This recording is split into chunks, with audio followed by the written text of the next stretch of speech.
बिस्मिल्लाहिर्रहमानिर्रहीम। नबी अल्लाह के नेक बंदे हो, एक छोटा जिहा नुस्खा हथ आया वो ही आख्या शेयर कर दिए। जेड़े बंदे कहते साढ़े गोल्डियां में दर्द रहिंदा हर वक्त, उठ्या बैठे नहीं जाता, या लक च दर्द इन्ना रहिंदा उठ्या बैठे नहीं जाता, उन्हां वास्ते यह तोहफा ही समझो। तोहफा यह आ बई कौड़ी खल ले लो, अद्धा किलो ले लो, उहदे विच अद्ध पा तेल मिठा पाउणा ते चुल्हे ते चढ़ा देनी है।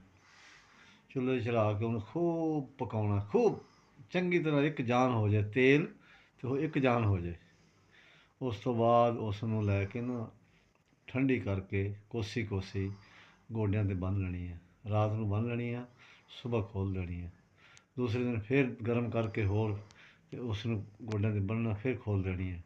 फिर उस तो बाद जिहदे विच तेल उत्ते निकलिया होएगा, तेल दी मालिश 2-3 दिन बन के थोड़े दर्द खत्म हो जाएगा। फिर उस तो बाद उसनूं तेल जिहड़ा ਉਹਦੀ मालिश करते रहो शाम सवेर। जे लक ते लक ते बन लो, जे गोड्यां ते बन लो इंशाअल्लाह ताला। पर कहते हुंदे जदों रब दी जात कटदी है फिर थोड़ी देर काहदी है, स्वाह दी चुंडी तो कट दिंदी है। तो कई बंदियां नूं इस तरह अल्लाह ताला ने फाका ते तंदुरुस्ती दित्ती, उन्होंने आख्या भी यह चीज़ जिहड़ी सब तो बेहतर आ।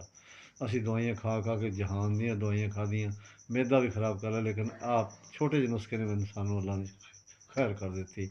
अल्लाह हाफिज़।